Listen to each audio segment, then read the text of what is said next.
Texans training camp rolled on from West Virginia. Signs of life at a particular part of the offense. The best player on the field might surprise you. That and more, the biggest takeaways from day 11 of Texans training camp presented by my friends at Platinum AC and Heating. Dwayne is the best in the business, from repairs to replacements to just simple preventative maintenance. Trust Platinum AC and Heating for all of your HVAC needs. The best player on the field Tuesday for Houston Texans practice, Kamari Lassiter. He was incredible. He was all over the place. It was a day filled with interceptions, pass breakups, tight coverage. He was excellent.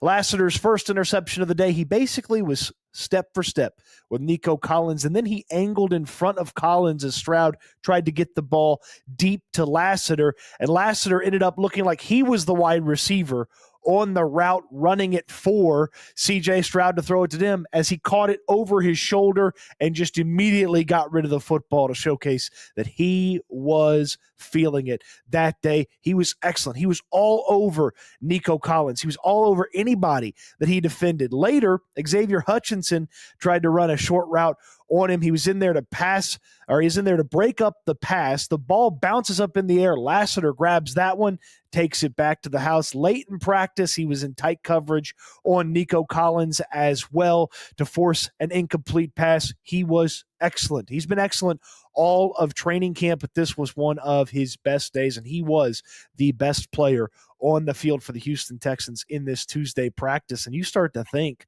about what Kamari Lassiter, taking a big leap forward from what was already an impressive rookie season, could look like paired with Derek Stingley, and it becomes a tantalizingly exciting situation for the Houston Texans over on that defense. Now you factor in that defensive line has looked very good. We'll talk about them here in just a moment, and it starts to kind of come together as elements of one of the best defenses in all of football. If Stingley just replicates what he did last year, and Lassiter is even better than he was last year, it's going to be very hard to move the ball through the air on the Houston Texans. Heck, it's going to be hard to move the ball at all on the Houston Texans. And DeMeco Ryans said after practice, he felt like in the details of the game is where he's seen the most growth from Kamari Lassiter. He's been picture perfect in coverage a ton of times throughout training camp. But Tuesday, that was the best day that we've had from Kamari Lassiter, and it was a major standout, and it was my top takeaway from the entirety of practice. That's on defense. Over on offense, saw little signs of life from the rushing attack. It wasn't the best passing day for the offense. They had some struggles through the air, though. Davis Mills did connect with Jaden Higgins 3 different times, one time erased by a holding penalty. But the offense had some inconsistency getting the ball through the air, but they did some good things on the ground, had some tough runs, had some runs where the offensive side after the run was kind of given a little golf clap. They were happy with some of the success. And then they had the best run of camp so far as Nick Chubb took a handoff in the backfield, took it outside to the right, and just took off. Nobody was near him. He was on his horse. There was nobody that had put a hand on him before that. He just took off down the field, easily a 20-plus yard gain. Now, it wasn't some sort of massive touchdown run because all the DBs would have caught him at some point, but a huge gain and the best run. He had a couple of more of those. Daria Gumbawale had some nice runs in short yardage situations. Woody Marks had some good runs where he had to kind of bounce things around to make stuff happen. There were signs of life to this rushing attack, and they were able to rattle off some pretty solid runs, 4 to 6 yards on a pretty consistent basis. And that's something that they're going to have over the course of the season. They really haven't showcased it consistently yet. So as DeMeco Ryans talks about stacking those days, hopefully that shows up the rest of the practices here in West Virginia, 2 more days of that. And then it shows up throughout the rest of the preseason, including those 3 preseason games that the Texans still have on the schedule. And as we still are trying to sort out who and when do you trust these various running backs, Dameon Pierce is very, very close to returning. He's off the physically unable to perform list. He did a padded workout on the side field during practice. DeMeco Ryans intimated that he's had a ton of advocacy from Pierce to get him back out there on the field, and 11 practices in the books, just 9 practices before the cutdown day. Obviously, the joint practices and the preseason games. Pierce is very, very close. And because nobody has separated themselves in the running back room, Dameon Pierce is absolutely an option for this team when he gets back. If he comes back, picks up this new offense and showcases some of that stuff that he had his rookie season when he was a really fun watch at the running back position. Of course, he's going to need to help out on special teams as well for this Texans team, from the kickoff return standpoint, to really make his mark and put his stamp on his roster spot. But Chubb's had a couple of nice days. It's gotten better as camp has gone on. I was one of the biggest critics for Nick Chubb in the early start of camp, but he's put together some successful days. Jawar Jordan started hot. He's kind of fallen off. British Brooks is inconsistent. Woody Marks has been putting together good day after good day after good day, and this team still trusts Dare Ogunbowale to be out there with C.J. Stroud in a pass protection standpoint and a pass catching standpoint. So there's still a lot to figure out from this running back room. There's still a lot of deciding who and how many from the running back standpoint the Texans are going to keep, and then Pierce will have his opportunity to enter into the competition. It won't be easy to figure out who the 4 or 5 backs for this team should be, but there's plenty of time for them to separate themselves, and including for Dameon Pierce to insert himself and then separate himself from the others in the running back room.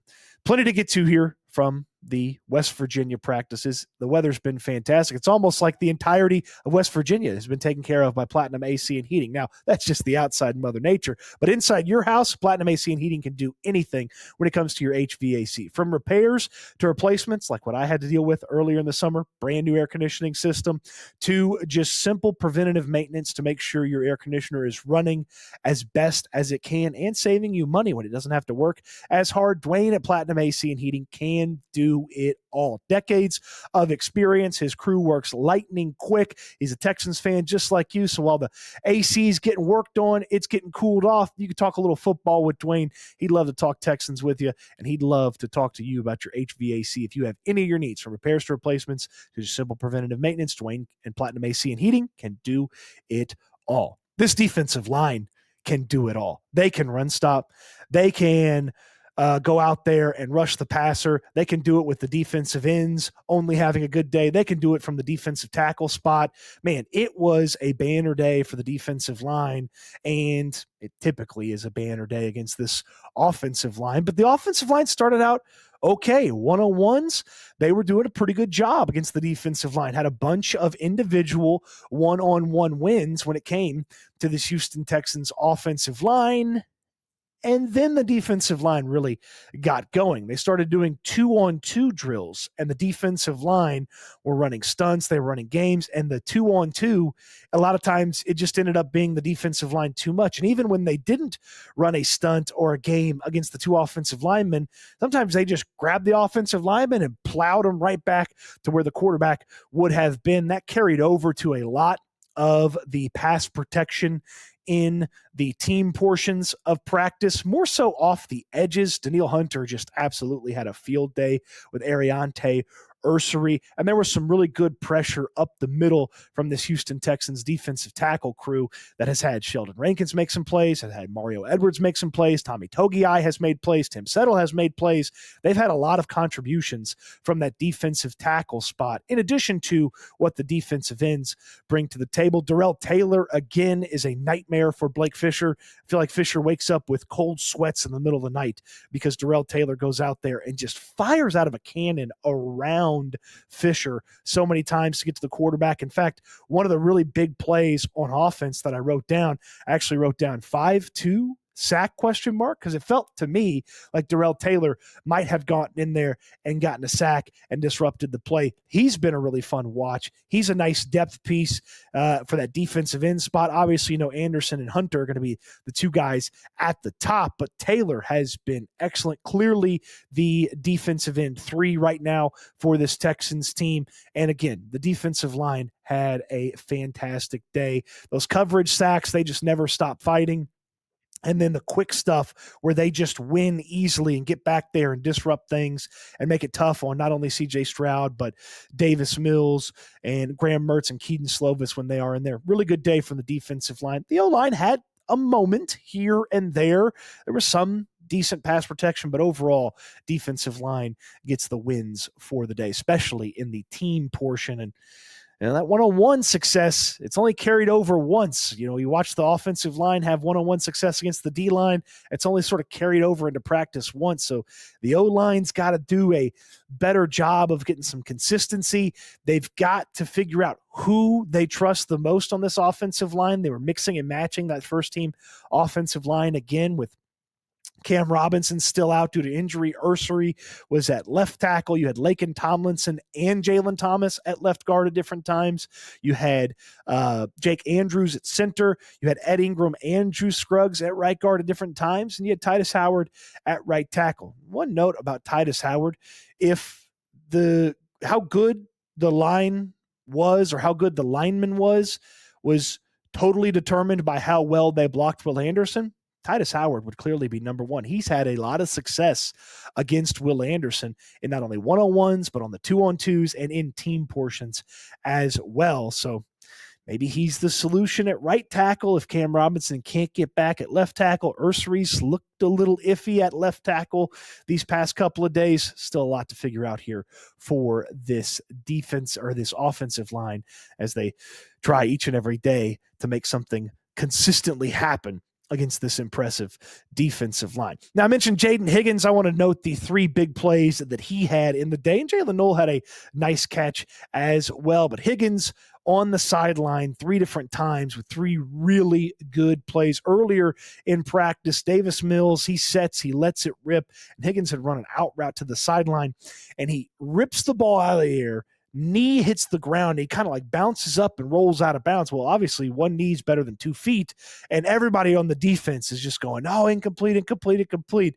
From where I was standing, clearly complete, and the coaches that were on the sideline acting as officials, they gave it the complete too. One of the best plays of the day. But then Higgins had a bomb from Davis Mills, a deep pass down the left side.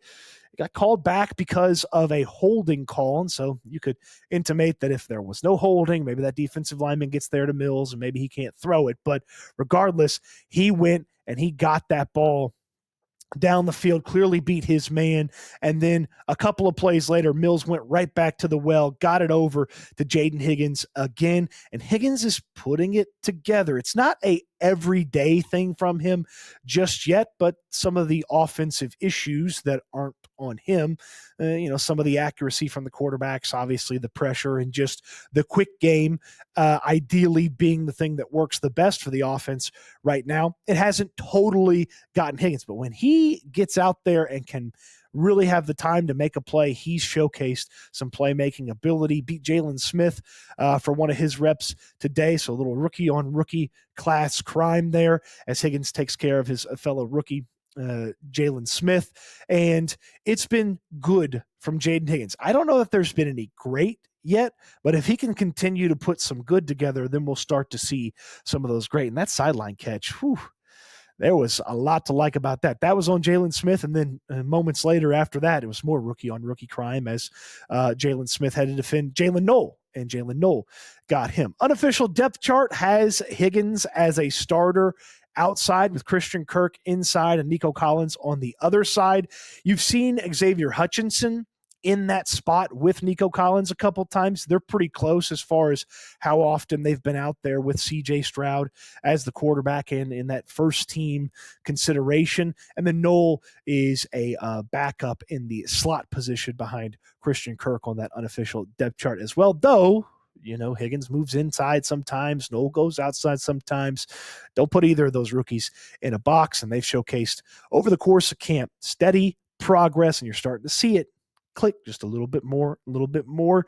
There's time to see just how much more they'll improve before the season gets going next month. Those are my 4 big takeaways. What do you make of them? Let me know in the comment section down below. On your way down there, thumbs up on the video. Subscribe to the channel if you haven't already. Don't forget myself, Landry Locker from the Locker Room, team up each and every day at 4 p.m. for SNL over on the SNL channel. You can find that in the description down below as well. Don't forget to visit Platinum AC and Heating for any of your air conditioning needs. And I appreciate you watching the video. I hope you enjoyed it, and I can't wait till we talk Texans again soon.